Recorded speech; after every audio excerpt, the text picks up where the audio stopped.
अस्सलाम वालेकुम everyone, welcome to my YouTube channel. उम्मीद है कि आप सब लोग बहुत खैरियत से होंगे। आप सब देखने वालों को नया साल मुबारक और दुआ है कि आप लोगों के नेक मकासद और ख्वाहिशात इस साल पूरी हो सकें और आप लोग बस एक काम कीजिएगा कि आप लोग अपनी मेहनत जारी रखें। आप लोगों ने थकना नहीं है, जस्ट कीप स्ट्रगलिंग और इंशाल्लाह इसका फल आप लोगों को अल्लाह की ज़ात ज़रूर देगी, जो भी आपके नसीब में बेहतर हो। So now let's talk about today's topic. और अगर आप लोग मेरे चैनल पर न्यू हैं तो डोंट फॉरगेट टू सब्सक्राइब ताकि आप लोग न्यू अपकमिंग वीडियोस मिस ना करें। Today's topic is letter of intent. इस टॉपिक के बारे में मैं डिफरेंट वीडियोस बना चुका हूं, लेकिन फिर भी इस क्वेश्चन की डिमांड बहुत ज़्यादा आती है तो I decided to make another short video. इस वीडियो को मैं बहुत ही कम टाइम में तमाम पॉइंट्स एक्सप्लेन करने की कोशिश करूँगा। तो सबसे पहले देखते हैं कि what is letter of intent. तो अगर इंटेंट का हम सिर्फ वर्ड देखें तो इंटेंट मीन्स इरादा, और इस वर्ड से ये क्लियर होता है कि इसमें आपने अपना जो नियर फ्यूचर है उसको एक्सप्लेन करना है। आपने सिर्फ अपने पास्ट को डिस्कस नहीं करना, आपने प्रेजेंट में रहकर और नियर फ्यूचर को डिस्कस करना है। कैसे, वो मैं आप लोगों से शेयर करता हूँ। तो फर्स्ट पैराग्राफ में आपने दो चीज़ों के आंसर्स करने हैं, और वो दो चीज़ें ये हैं कि why you are the best candidate for this scholarship. ठीक है। सेकंड क्वेश्चन कि आप इस यूनिवर्सिटी में अप्लाई क्यों कर रहे हैं। Back to the first question. तो फर्स्ट क्वेश्चन का आपने आंसर इतना स्ट्रॉन्ग करना है कि आपका वो फर्स्ट पैराग्राफ देखते ही आपका वो complete letter of intent read करे। देखें, जो सिलेक्शन कमेटी होती है उसके पास इतना टाइम नहीं होता कि वो सबके लेटर ऑफ इंटेंट्स पढ़े, तो इसलिए आपको इतना क्लेवर होना पड़ता है कि आपका लेटर ऑफ इंटेंट स्टार्ट ही ऐसा हो कि वो आपका लेटर ऑफ इंटेंट पढ़े, और जब वो पढ़े तो आप सब इम्प्रेस हो और आपको उसके हाईएस्ट पॉइंट्स दे। तो फर्स्ट में आपने एक बहुत इंपॉर्टेंट बात कि आपने ये लेटर ऑफ इंटेंट ज़्यादा लंबा चौड़ा नहीं लिखना होता, आपने बहुत ही लिमिटेड लाइंस में रहकर आपने अपनी बात कहनी होती है। तो हाउ यू शुड आंसर के आप इस स्कॉलरशिप के लिए बेस्ट कैंडिडेट क्यों हैं और आपको क्यों मिलनी चाहिए। तो इसमें आपने अपनी बचपन की बातें ऐड करनी हैं, कुछ आपने प्रेजेंट की, और इसको मिलाना है आप जिस फील्ड में अप्लाई कर रहे हैं और जिस फील्ड में आपने अपना बैचलर्स किया है या जो भी किया है। ठीक है, मैं आपको बता देता हूँ कि मास्टर्स और पीएचडी वालों के लिए it's easy to write, because आपने अपने बैचलर्स का डिस्कस करना है। और मैं आपको ये भी बता देता हूँ कि जो लोग बैचलर्स के लिए अप्लाई कर रहे हैं उन्होंने कैसे बताना है। तो आपने इस पैराग्राफ में फॉर मास्टर्स एंड पीएचडी आपने अपनी जो बीएससी की है आपने उसको लिंक करना है कि आप इसमें इतने इंटरेस्टेड क्यों थे and why you did this this specific field. तो मैं आपको अपनी एग्जांपल देता हूँ। मैं अप्लाई कर रहा था बेसिकली बैचलर्स के लिए, तो मेरे पास ऑलरेडी बैचलर्स की डिग्री नहीं थी, तो मैंने अपने बैचलर का इंटरेस्ट शो करने के लिए मैं सिविल इंजीनियरिंग के लिए अप्लाई कर रहा था। And for that I said कि फ्रॉम द वेरी चाइल्डहुड मुझे जो स्केचेस और ड्राइंग्स का बहुत शौक था, and that's why this idea came into my mind कि ये फील्ड भी मौजूद है, इसमें अपने मैं स्केचेस और अपने जो भी ड्राइंग्स हैं उनको मैं रियलिटी में कन्वर्ट कर सकता हूँ। So that's why I chose structural engineering, मतलब सिविल इंजीनियरिंग कहा जाता है for bachelors.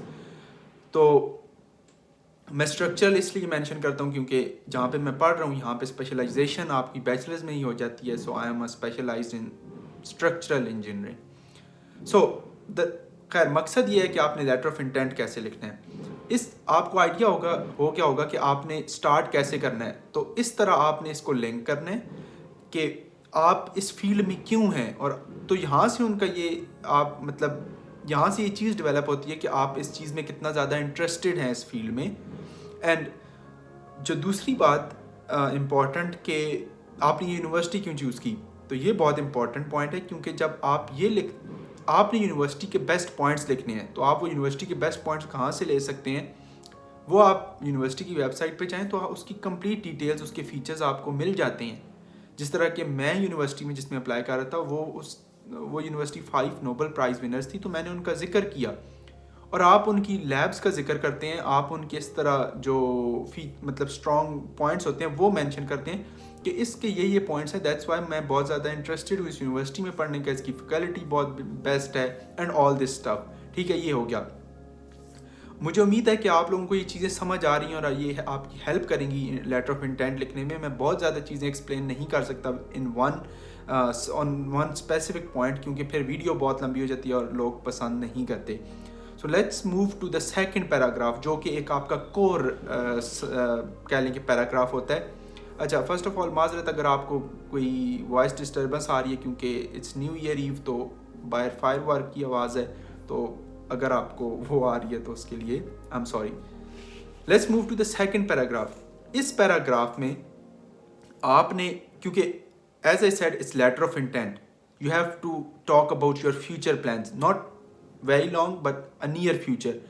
So what you have to do कि आपने अपने प्रेजेंट और फ्यूचर को यहाँ पे कह लें कि कंबाइन करना है। यहाँ पे आपने अपनी वेरी स्पेसिफिक फील्ड के बारे में डिस्कस करना है कि आप किस टॉपिक पे ज़्यादा इंटरेस्टेड हैं और आप इस फील्ड में क्या करने जा रहे हैं, ठीक है। और मैं एग्जांपल दे देता हूँ अपनी फील्ड की कि अगर मैं मास्टर्स के लिए अप्लाई कर रहा हूँ तो मैं क्या बात करूँगा कि मैं 3D न्यूमेरिकल मॉडलिंग में ज़्यादा इंटरेस्टेड हूँ और आप उसके बारे में लिखेंगे। तो एक आपसे रिक्वेस्ट है कि आप वो चीज़ें डिस्कस करें जो आपने बैचलर्स में भी की हैं। ये नहीं कि आपने बैचलर्स में एक चीज़ को टच भी नहीं किया और आप मास्टर्स में उसको कह रहे हैं कि मैं इस चीज़ पे काम करना चाहता हूँ, ठीक है।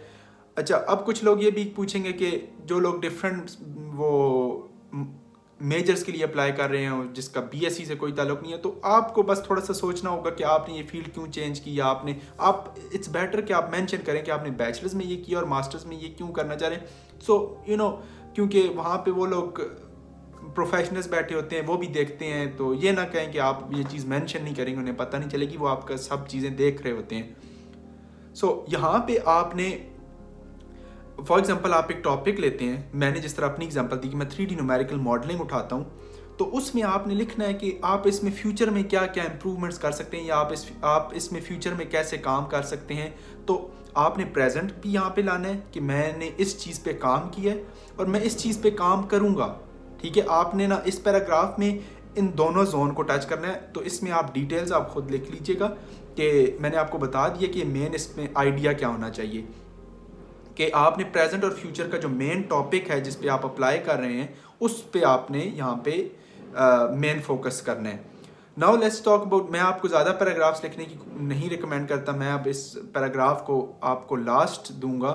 इस पैराग्राफ में आपने मेनली लिखना है, जो लास्ट पैराग्राफ आ जाता है, कि आपने इसको एंडिंग करनी है। देखिए, पहले में आपने बता दिया कि आप इस फील्ड में क्यों हैं, आप क्यों बेस्ट कैंडिडेट हैं, आपने यूनिवर्सिटी की गुड पॉइंट्स बता दिए, देन आपने अपना प्रेजेंट और फ्यूचर का टॉपिक डिस्कस कर दिया। Third paragraph is ending paragraph. इसमें आपने ये करना है कि